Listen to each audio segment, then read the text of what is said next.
Assalamualaikum warahmatullahi wabarakatuh. Pemirsa, bertemu lagi bersama saya Nita dalam podcast Harian Rakyat Sulsel.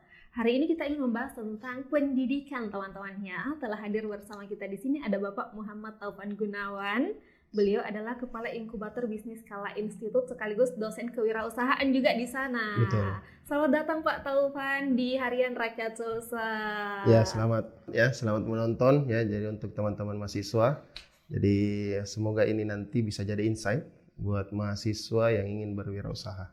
Oke, jadi mungkin sedikit gambaran, mungkin ini juga bakalan jadi insight buat mahasiswa bukan hanya di Kala Institute ya, mungkin betul. yang mau belajar bisnis bisa nonton podcast ini teman-teman. Ini tema kita hari ini ada masa depan wirausaha, tren dan strategi inkubasi bisnis di perguruan tinggi. Nah, tapi mungkin masih banyak yang belum tahu nih Pak, apa sih sebenarnya inkubasi bisnis itu apa sih Pak, kalau boleh tahu? Ya, jadi inkubator bisnis ya. Jadi inkubator bisnis ini berangkat dari kata inkubator ya. Kalau inkubator biasanya kalau di rumah sakit ya, untuk bayi dan sebagainya ya. Nah, jadi kalau inkubator bisnis itu lebih kepada wadah, bisa disebut wadah, bisa juga berupa program akselerasi buat orang-orang yang ingin menjalankan bisnis ya, dengan ada program ya supaya tersistematis mulai dari awal pra inkubasi sampai akhir, bagaimana dia memulai ide bisnisnya sampai dia tahap launching bisnisnya. Nah, kalau di kampus sendiri inkubator bisnis itu merupakan fasilitas buat mahasiswa yang mau menjalankan bisnis ya. Terus mode percepatan, karena biasanya mahasiswa itu nanti dia buat bisnis kadang di semester akhir ya. Kalau inkubator sendiri tidak, kita terprogram tiap tahun kita buka. Jadi mahasiswa yang join di dalam dia akan ada beberapa mulai dari tahap pelatihan pembuatan proposal ya, mencari ide bisnis ya, bagaimana penetrasi pasar dan sebagainya, dia akan belajar di situ. Nanti tahap launching, nanti ada juga pendanaan usaha awal, sampai kita pertemuan dengan calon-calon investor. Oke, jadi bakal didampingi sampai pertemuan calon investor. Ya, betul. Dan ini kan ada jadi salah satu fasilitas di Kala Institute begitu ya Pak. Nah, apa sih, ini kan di sana juga ada jurusan bisnis pastinya. Ya. Apa sih bedanya antara jurusan itu dengan inkubator bisnis yang disediakan? Oke, kalau kita alhamdulillah karena kita ini kampus bisnis, sebenarnya ini saling sinergi ya. Hanya saja kalau di program studi itu kan ada 4 program studi. Ada retail, bisnis digital, sistem informasi, dan kewirausahaan. Nah, di program studi itu sifatnya dia runut ya, dia belajar per semester gitu ya. Semester pertama apa, semester kedua apa. Sedangkan di inkubator dia lebih kepada praktikal. Praktikal. Jadi kadang kita melihat ada mahasiswa yang baru semester 2 tapi sudah semangat banget nih mau buat bisnis gitu. Kan kita nggak bisa bilang, tunggu dulu nanti selesai semester 7 baru kamu buat bisnis. Nah, kadang jadi mereka kita fasilitasi nih. Oke, silakan masuk di inkubator biar nanti apa yang kamu mau buat itu bisa lebih terarah gitu ya. Bisa ada yang bimbing, ada yang mentoring. Karena di inkubator juga kita ada mentor-mentor ya, yang terdiri dari dosen dan para praktisi-praktisi. Ya, jadi biasa untuk mahasiswa yang mau buat bisnis, misalnya saya baru semester 2 nih Pak, tapi saya sudah mau buat bisnis, ini sudah ada perencanaan ini, oke masuk di inkubator aja. Jadi memudahkan dan mengarahkan begitu ya, bukan di semester 7 atau semester akhir baru memulai, tapi sudah mulai di semester awal, betul, buat mahasiswa yang mau gitu. Nah, apa saja sih program-program atau lain-lain yang ada di dalam inkubator bisnis Kala Institute? Kalau di inkubator bisnis itu kita bagi tiga fase ya. Jadi ada gate-nya ya. Jadi kita tidak serta-merta mereka langsung masuk, langsung pendanaan gitu ya. Tidak. Jadi tahap pertama itu pra inkubasi. Jadi pra ini terdiri dari misalnya pelatihan pembuatan proposal bisnis, bagaimana mencari ide bisnis yang tepat ya, yang pas ya untuk mahasiswa ya. Terus misal bagaimana dia penentuan pasar. Bahkan kita ada 4 workshop yang wajib mereka ikuti, yang meliputi 4 pilar bisnis, yaitu meliputi tentang pemasaran, SDM, keuangan ya, dan produksi ya, operasional. Dia harus tamat dulu di sini. Oke. Nanti setelah pra-inkubasi, gate-nya, pintunya untuk masuk di inkubasi, mereka harus punya produk. Jadi dia nggak bisa diinkubasi kalau dia masih tahap idea. Dia harus buat produk dulu. Misal, ide saya adalah membuat bisnis nasi goreng terenak di Sulawesi Selatan misal. Dia harus buat nasi gorengnya dulu. Jadi nasi goreng itu bukan lagi dalam bentuk proposal gitu. Sudah ada fisiknya. Sudah ada gitu fisiknya, tapi bedanya dia belum masuk fase menjual fisiknya. Nanti setelah masuk di inkubasi, jadi nanti kita seleksi lagi di pra-inkubasi ini. Kalau semuanya sudah memenuhi syarat, dia baru masuk di inkubasi. Di inkubasi nanti kita kasih mentor sesuai dengan bisnisnya. Misalnya, saya mau bisnisnya gorengan nih. Cari nih siapa sih yang usaha seperti itu, dia mentoring. Terus dia juga bisa mentor ahli, misal dosen. Ada dosen yang ahli keuangan, saya mentoring di situ untuk keuangan saya, penutupan HPP dan sebagainya. Nanti setelah fase itu pintunya lagi fase pendanaan. Jadi misalnya untuk membuat produk lebih ya, misalnya tadinya saya cuma punya modal terbatas nih, cuma bisa buat 50 pieces. Nah, kita kasih bantuan pendanaan awal namanya dana stimulan untuk mahasiswa supaya dia bisa buat produknya misal dalam jumlah yang lebih banyak gitu. Nanti setelah itu dia masuk di pasca inkubasi, kita controlling. Per hari berapa lakunya ya. Terus per minggu, per bulan. Misalnya dia tidak sesuai dengan target, kenapa? Ada evaluasinya lagi. Seperti itu. Jadi begitu seterusnya, nanti kita graduation nanti diumumkan nih. Ini ya graduation karena dia harus keluar ya. Dia harus keluar dia nggak boleh di kampus terus. Dia harus jualan di luar, dia harus punya tempat, dia harus punya outlet dan sebagainya. Supaya dia paham betul bahwa gini loh bisnis gitu. Bukan saya buat produk, dosenku yang beli, borong tiap hari. Nggak seperti itu bisnis bermainnya. Jadi dia harus keluar dan sebagainya. Jadi ada mulai dari pra-inkubasi sampai di controlling dan evaluasinya sampai di graduation. Ini ada ya di proses inkubator bisnis dari Kala Institute itu. Dan sampai pendanaannya ada dari pihak kampus. Ya, kampus ya.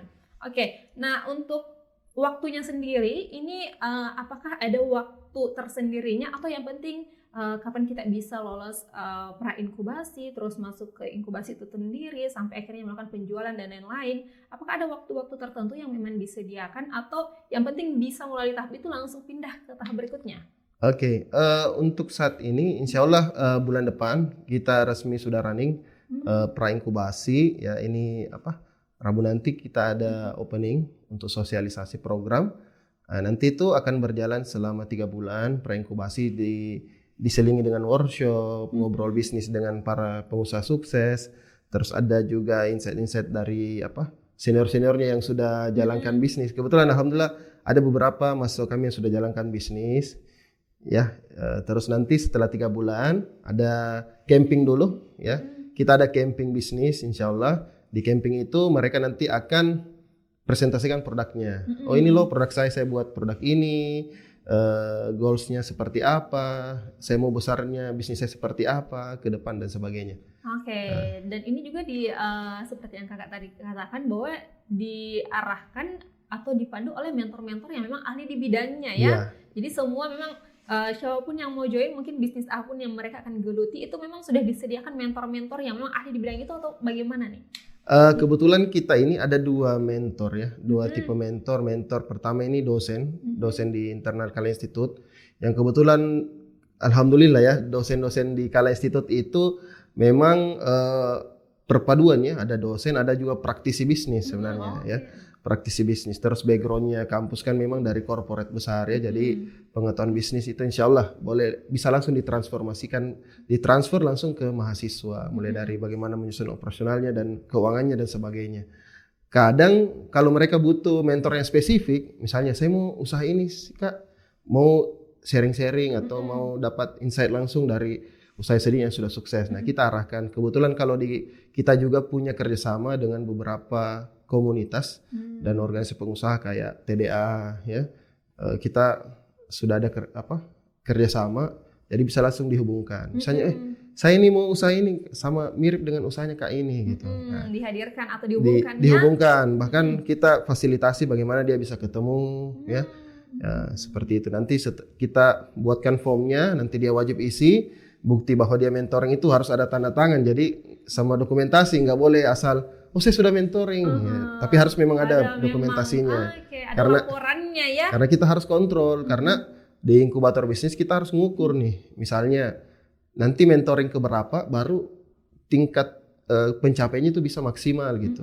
Ada yang nanti bertemu 5 kali baru ini, ada yang mungkin nanti 10 kali atau ada yang 2 kali ketemu sudah klop. Nah ini nanti jadi bahan evaluasinya kita gitu. Berarti tergantung lagi dari peserta inkubasi ini ya, yang melakukan inkubator. Oke. Nah untuk masalahnya juga sekarang mungkin masih ada yang ragu ya, atau apapun itu, apa sih jaminan yang diberikan nih dari Inkubator Bisnis Skala Institute untuk meyakinkan teman-teman yang masih ragu untuk join mungkin di program ini? Apa sih jaminannya? Apakah mungkin setelah graduation mereka sudah pasti jadi pebisnis handal, sudah pasti punya relasi yang kuat, atau seperti apa? Iya, saya sering bilang bahwa buat bisnis itu nggak gampang ya, nggak gampang. Bahkan untuk mencetak wirausaha pun negara masih sampai sekarang masih effort banget gitu.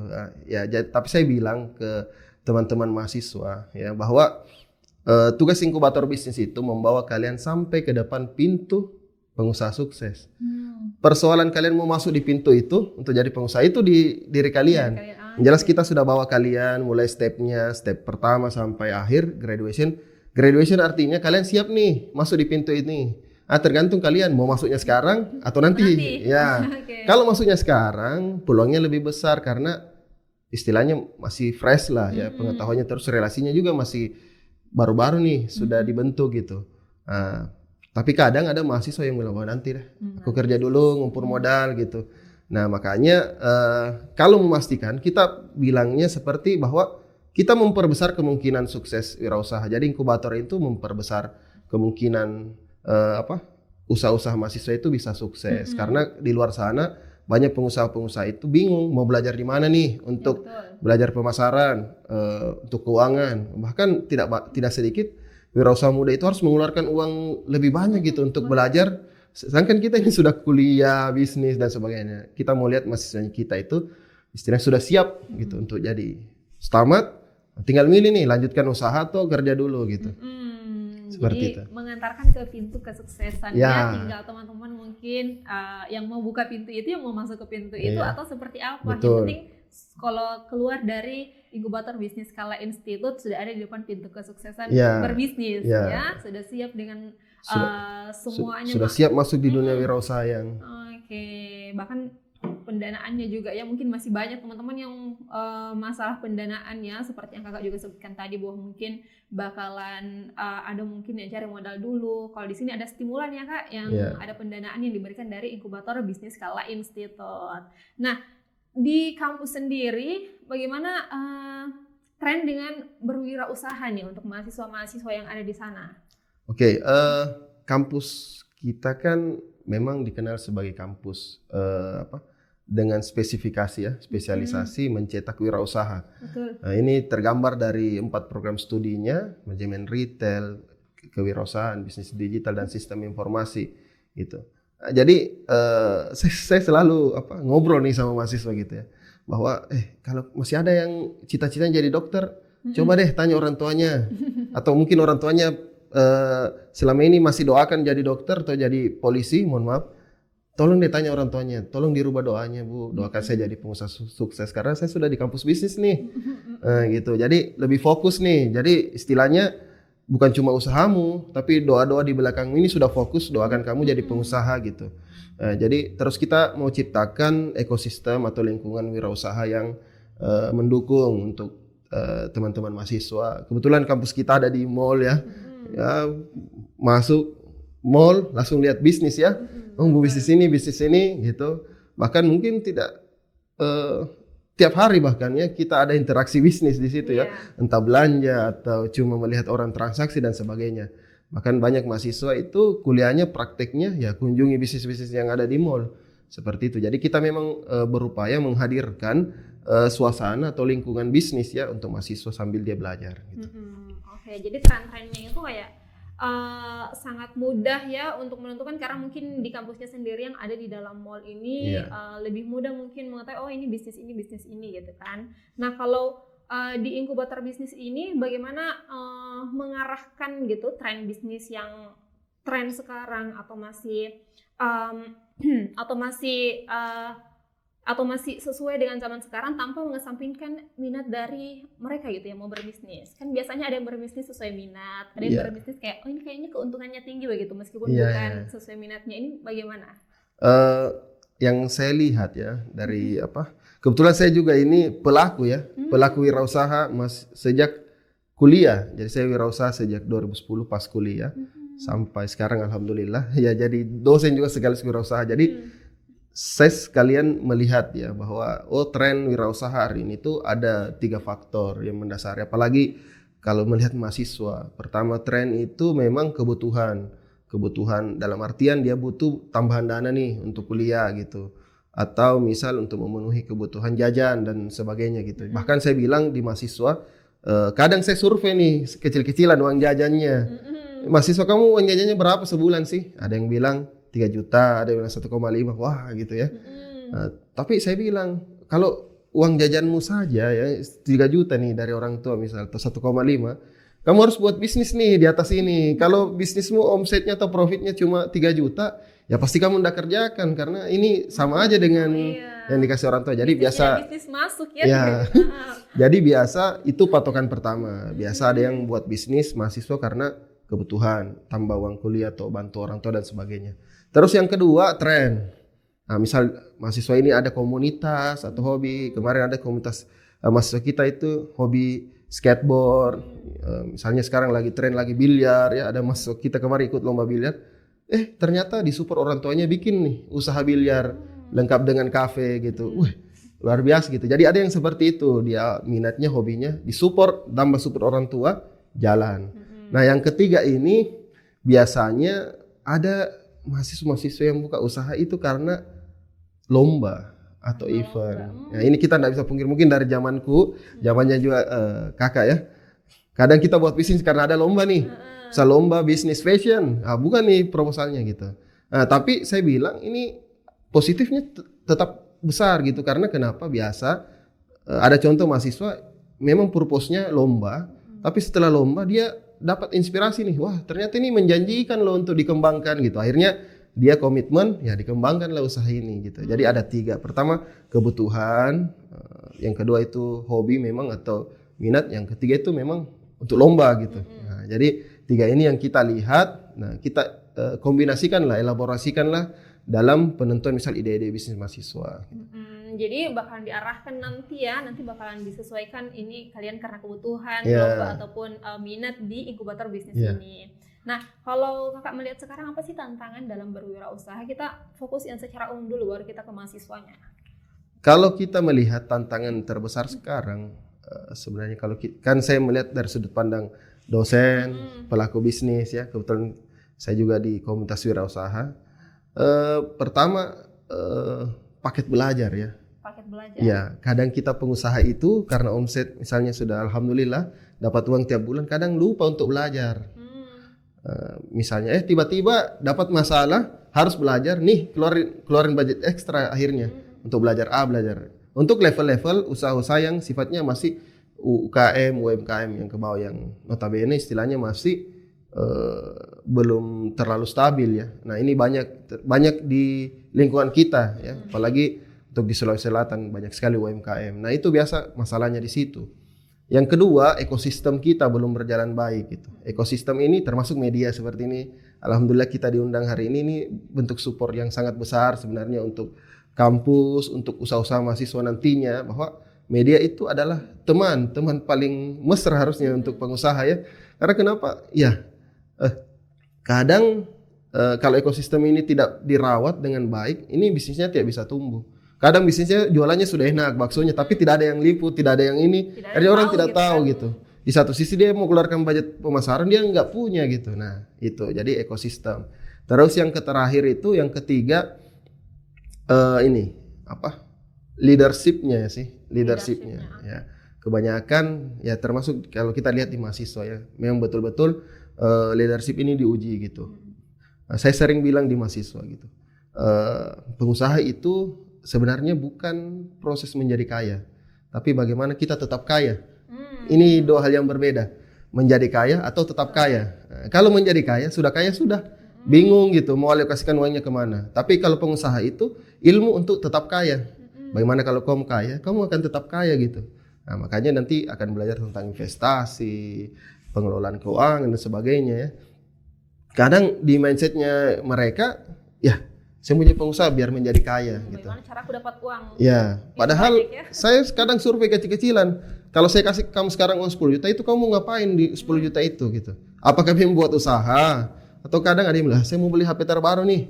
Saya mau beli kendaraan atau mau upgrade apa gitu. Jalan-jalan. Ya, itu kan jadi saya bilang ini mindset dan bagaimana dia leadership dirinya ya, pimpin dirinya ya untuk memang jadi pengusaha. Dan kadang kita juga dapat statement di masyarakat ya. Wah, tidak perlu kuliah tinggi-tinggi nak. Saya saja ini tamatan ini sudah jadi pengusaha. Nah, saya bilang ya itu aksidental ya. Istilahnya kalau saya bilang di teman-teman mahasiswa, kalau kita kuliah terus jadi pengusaha, coba bayangkan kalau misalnya orang-orang yang tadinya tidak sekolah dan jadi pengusaha sukses, bagaimana dengan yang sekolah gitu? Pasti akan menjadi peluangnya lebih besar lagi gitu. Akhirnya tidak perlu belajar ulang gitu. Kan kita sudah belajar nih. Jadi sisa dipraktekkan seperti itu. Jadi ada banyaknya tantangan-tantangan yang dihadapi gitu kalau mau berusaha. Nah, ini juga yang menarik adalah masalah Gen Z. Ya, ini kan notabene-nya mungkin yang masuk dalam inkubator bisnis Skala Institute adalah Gen Z ya. Nah, Gen Z itu kayak mungkin terkenal dengan istilah mulai cepat bosan gitu kan, dan ini bakal melalui banyak tahapan gitu. Bagaimana ini Bapak sebagai kepala inkubator Skala Institute, apakah sudah ada memang langkah-langkah yang dipersiapkan untuk menghadapi ini atau seperti apa? Karena Gen Z itu terkenal dengan orang-orang yang udah bosan, Pak. Iya. Melihat fenomena Gen Z, dan gen-gen berikutnya ya yang akan muncul, saya melihat ini hanya perubahan tren. Tapi mindset wirausaha kalau kita memang betul-betul punya metodenya nih buat tanamkan, si Gen Z yang cepat bosan ini pun bisa bertransformasi menjadi Gen Z yang tidak cepat bosan gitu. Jadi saya selalu belajar untuk mempositifkan segala sesuatu yang mungkin akan masuk negatif, karena saya percaya semua informasi ini akan datang secara netral. Jadi kalau mahasiswa ini kita posisikan seperti negatif, wah Gen Z cepat bosan, wah, pasti dia akan apapun yang kita tawarkan dia akan bosan. Tapi makanya di inkubator bisnis materi pertama itu membangun mindset wirausaha. Mindsetnya dulu yang disasar ya. Ya, bukan bagaimana caranya jualan langsung untung atau buka toko langsung viral ramai gitu. Enggak, mindsetnya dulu gitu. Karena mindset orang ramai jualannya sama mindset orang yang mau mendatangkan beda gitu. Ada yang kalau ramai, alhamdulillah buka cabang lagi gitu. Ada yang ramai, wah ini saya harus perbaiki sistem gitu supaya yang ramai ini misalnya enggak tunggu lama dan sebagainya. Ini beda mindsetnya. Jadi kita bilang mindsetnya dulu nih. Gitu. Apakah mindsetnya ketika kamu dapat uang sekian, kamu bikin apa? Atau seperti apa gitu. Nah ini mindsetnya dulu. Jadi saya tidak akan berbicara tentang wirausaha secara luas, kamu akan dapat income sekian, enggak. Tapi kita akan bicara tentang mindset. Nah ini untuk men-tackle juga asumsi-asumsi yang mengatakan bahwa Gen Z itu ya memang kita lihat ya ada fenomena-fenomena yang terjadi. Tapi saya percaya Gen Z ini punya energi ya. Walaupun dia cepat bosan. Bosan ini menurut saya adalah energi yang meluap-luap sehingga dia tidak bisa tetap di satu tempat. Nah makanya ketika di mindsetnya pas, energi ini pasti dia bisa posisikan atau salurkan dengan baik. Akhirnya bukannya mungkin bosannya ini dia bisa bilang bahwa saya mau penetrasi pasarnya cepat. Tadi cabangnya cuma ini, mungkin dalam setahun bisa langsung 5 gitu karena powernya dia, energinya dia yang cukup besar dan kemampuan dia bersosialisasi yang kuat gitu. Oke, jadi siap ya menghadapi Gen Z dengan segala ketantrumannya, ini siap-siap Pak ya. Nah terkait juga dengan masalah pemasaran, ini seperti apa Pak? Ini kan seperti yang Bapak juga katakan tadi bahwa bukan hanya dosennya nih yang mau borong terus, bagaimana siswanya nih keluar dan bisa berjualan. Bagaimana dengan pemasaran yang bakalan diajarkan atau dilatih dari inkubator bisnis Skala Institute? Apakah ada jaminan bahwa pemasarannya mungkin kita bahkan bisa sampai ke mana begitu atau seperti apa? Oke, kalau masalah pemasaran, saya ini mahasiswa ini sudah dapat. Kadang mahasiswa sudah dapat di kelas, diajarkan di kelas, di mata kuliah digital marketing, ya, prinsipal dan sebagainya. Hanya saja, ya saya sering bilang di mahasiswa, ini kalau kamu nggak buka bisnis, kamu nggak tahu gimana prakteknya ini ilmu gitu. Akhirnya kemarin ini lucu nih, ada alumni kita yang buka usaha, akhirnya kembali dia datang, Pak, saya mau belajar pemasaran ini dong, sebenarnya. Kamu sudah belajar kemarin, bahkan 3 semester loh. Yang fase pertama, kedua, ketiga, semua mulai offline, online, semua dipelajari. Iya Pak, saya menyesal gitu, nggak belajar baik-baik. Akhirnya ini, ya, ini menjadi gambaran bahwa sebenarnya tinggal praktik, harus disinergikan. Makanya inkubator juga nanti akan melibatkan dosen-dosen yang ada yang ngajar di kelas ini untuk sampaikan secara praktikalnya gimana nih aktualisasi ilmu di kelas ke dalam bisnis gitu. Nah, kalau berbicara tentang cakupannya, kita akan challenge selalu mahasiswa bagaimana mereka ini nggak cepat puas, mereka bisa melihat pasar-pasar peluang di mana gitu. Walaupun kita selalu bilang start small, ya, mulai dari kecil dulu ya, supaya ya walaupun beberapa dari mereka itu punya kapabilitas atau kapasitas dan support dari keluarga untuk langsung besar gitu. Tapi kita bilang mulai kecil dulu gitu. Kenapa Pak harus mulai dari kecil dulu? Supaya mereka paham artinya kata merintis. Ya, harus dikasih pahamnya merintis. Walaupun mungkin mereka ini pewaris ya, tapi harus merintis. Ya, kita ngajar dia menjadi perintis. Ya. Oh, enggak apa-apa, kamu sudah disediakan nih toko sekian. Ya. Tapi bagaimana kalau kita kan lagi kuliah nih, kan belum keluar ya, belum alumni. Kan kalau mau selesai dapat toko nih. Gimana kalau pas kuliah ini kita belajar bagaimana buat toko seperti itu juga gitu. Nah, gitu kan. Ini kan lebih safe untuk dia dan misalnya lebih aman gitu. Nah, tapi kita ngajarin stepnya. Karena kenapa? Biar pondasinya kuat. Beda mental ya. Mental, betul. Perintis dengan pewaris. Bahkan ada orang yang bilang, biasanya kalau generasi ketiga itu bisnisnya biasa kadang goyah ya. Kita mau buktikan bahwa generasi ketiga juga tetap tangguh gitu. Nah, makanya adik-adik mahasiswa kadang yang orang tuanya backgroundnya pengusaha dan mungkin teman-teman yang di luar sana yang punya background wirausaha dan mau kuliah ya gabung aja sama kita ya seperti itu karena kita juga lagi riset nih gimana sih wirausaha bisnis-bisnis keluarga ini bisa survive dengan mindset yang kita tanamkan tepat gitu. Bahkan kita akan coba discuss bagaimana orang tua mahasiswa ini bisa jadi mentor juga di inkubator bisnis. Iya, gitu. Betul. Karena saya bilang siapa sih yang lebih tahu bisnis? Pasti orang tua, bukan kita ya. Iya, betul. Ya, seperti itu. Jadi ya ini nanti mungkin akan jadi terobosan baru juga. Kita melibatkan orang tua untuk bisa mementoring.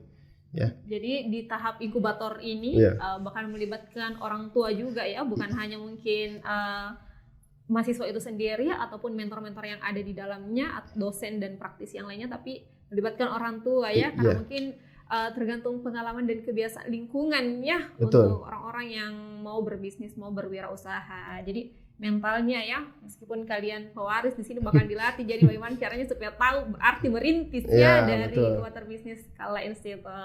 Terakhir dong Pak, ini apa sih yang membedakan inkubator bisnis Skala Institute dengan mungkin yang inkubator bisnis yang ada di perguruan tinggi yang lainnya supaya orang-orang oh iya saya harus pilih Skala Institute. Oke. Yang membedakan inkubator bisnis Skala Institute dengan ya kita tahu ya inkubator bisnis perguruan tinggi itu banyak ya, bahkan hampir di semua perguruan tinggi. Tapi yang saya mau bilang bahwa kita punya fundamental pengetahuan bisnis yang kuat di inkubator bisnis Skala Institute. Kita berakar pada Kala Group ya, secara korporasi alhamdulillah nilai-nilainya juga kita berusaha masukkan ya ke dalam materi-materi yang kita tanamkan mulai dari mindsetnya, bagaimana acuan kita Pak Yusuf Kala ya, tokoh entrepreneur ya yang kita kagumi gitu. Kita berusaha masukkan mindset nilai-nilai itu. Jadi kita punya nilai-nilainya itu gitu. Jadi fondasinya. Kalau kita bilang saudagar Bugis Makassar, pengusaha Bugis Makassar, nah ini nih. Nah, terus kita padukan dengan pengetahuan-pengetahuan modern karena kita selain kampus, kita juga ada riset ya, teman-teman dosen dan sebagainya. Jadi itu kita perpadukan. Terus kita punya relasi industri yang kuat terus mungkin lingkungan juga yang sangat mendukung karena kampus kita ada di mall ya dan sebagainya. Jadi ini bisa jadi stimulan untuk teman-teman mahasiswa bisnisnya bisa lebih cepat gitu. Oke, jadi ada di baliknya itu nama besar Kala Group ya teman-teman. Ini yang menjadi mungkin salah satu yang menarik dibandingkan dengan inkubator bisnis yang ada di kampus lain. Oke Pak Taufan, terima kasih banyak sudah hadir di Harian Rakyat Sulsel mau berbagi apa sih sebenarnya inkubator bisnis itu khususnya dengan Kala Institute. Jadi teman-teman yang masih ragu, ini videonya di-share ke mereka, bahkan orang tua kalian juga ini, apalagi yang sudah jadi pewaris ini, yakinkan mereka mungkin dengan video ini bahwa dengan bergabung di inkubator bisnis Kala Institute itu semua bisa mungkin jadi kenyataan, bahkan diantar sampai di pintu kesuksesan. Amin, amin. Terima kasih banyak Pak Taufan. Terima kasih. Sukses selalu. Dan untuk pemirsa Harian Rakyat Sulsel, sampai ketemu di podcast berikutnya. Wassalamualaikum warahmatullahi wabarakatuh.